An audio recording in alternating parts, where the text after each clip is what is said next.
Bon matin tout le monde! À l'école, quand on était jeune, on devait apprendre un verset biblique par semaine. Puis, je me rappelle, on demandait toujours Jean 11:35 parce que c'est le verset le plus court de la Bible. Ça dit « Jésus pleura ». C'est mon verset pour aujourd'hui. Bien qu'on blaguait souvent avec ça à l'école, un peu plus tard à l'adolescence, j'ai eu l'occasion de vraiment lire le contexte de ce verset-là. Puis, dans le contexte de la mort de Lazare, on a tendance à croire que Jésus pleure parce que bon, son ami Lazare est mort. Mais quand on prend la peine de lire deux versets avant, on voit ce qui est écrit. En la voyant pleurer, elle et ceux qui l'accompagnaient, Jésus fut profondément ému. Jésus voit Marie, voit la sœur de Lazare pleurer, puis ça vient le chercher. Il n'est pas indifférent à la souffrance d'une femme. Il n'est pas indifférent à ce qu'elle vit, puis il partage ce qu'elle vit.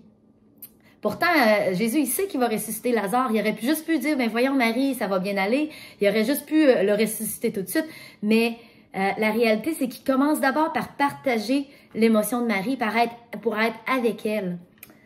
Souvent, en tant que femme, quand on pleure ou quand on vit des choses, les hommes, notre conjoint, notre père, ils ont le réflexe de vouloir arranger les choses, de vouloir ça va se régler, ou on peut faire ça.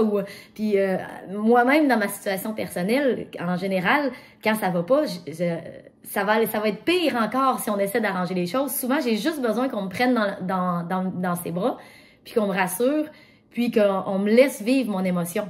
Puis Jésus, c'est un peu ça qu'il fait. Il partage les pleurs de Marie. Dans Romains 12:15, ça dit « Partagez la joie de ceux qui sont dans la joie, les larmes de ceux qui pleurent ». Quand on était jeune, on avait des petits bracelets avec les couleurs, là, où on avait le bracelet « What would Jesus do ?» Donc, qu'est-ce que Jésus ferait? Est-ce qu'aujourd'hui, c'est encore une réalité? Est-ce qu'on se pose la question, qu'est-ce que Jésus ferait? Est-ce qu'on se met à la place des gens qui nous entourent, des gens qu'on côtoie? Est-ce qu'on arrive à partager leurs émotions, à partager ce qu'ils vivent, mais d'une façon sincère? Il y a un chant qui vient me toucher vraiment particulièrement. « Je bâtirai ma vie ». Il y a une phrase dans ce chant-là qui m'a toujours bouleversée. Ça dit « Déverse ton cœur en moi, révèle ton amour et rends-moi passionné de ceux que tu aimes. » Pas juste endurer les gens autour de nous, mais passionné des gens que Dieu aime. Et Dieu aime tout le monde. Donc, est-ce que notre prière, ça pourrait pas être de dire « Seigneur, apprends-moi à aimer les gens comme toi tu les aimes, à les voir comme toi tu les vois. Aide-moi à partager la joie, à partager les pleurs avec ceux qui les vivent, à être un support pour mes amis, à être un support pour les gens, mes collègues. Comment je réagis quand je vois un sans-abri? Comment j'agis avec une caissière peut-être qui n'est pas tout à fait gentille, mais qui n'a peut-être pas une bonne journée non plus?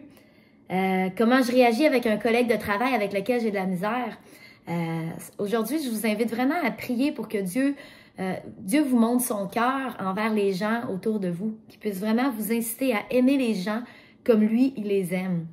Puis je vais terminer, je vais juste chanter ce petit bout-là, puis peut-être que vous pouvez être en prière, prier pour les gens autour de vous.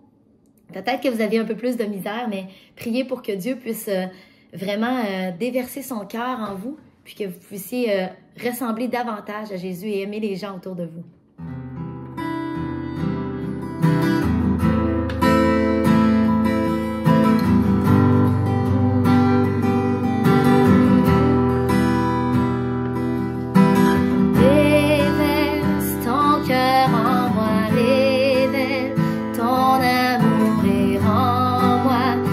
Passionné de ce que tu aimes, déverse ton cœur en moi, révèle ton amour et rends-moi passionné de ce que tu aimes, déverse ton cœur en moi, révèle ton amour et rends-moi passionné de ce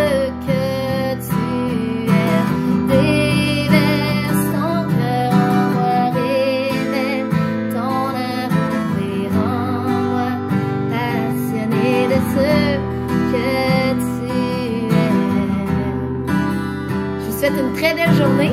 Je vous encourage à montrer l'amour de Jésus dans tout ce que vous allez entreprendre, dans tous les gens que vous allez côtoyer aujourd'hui.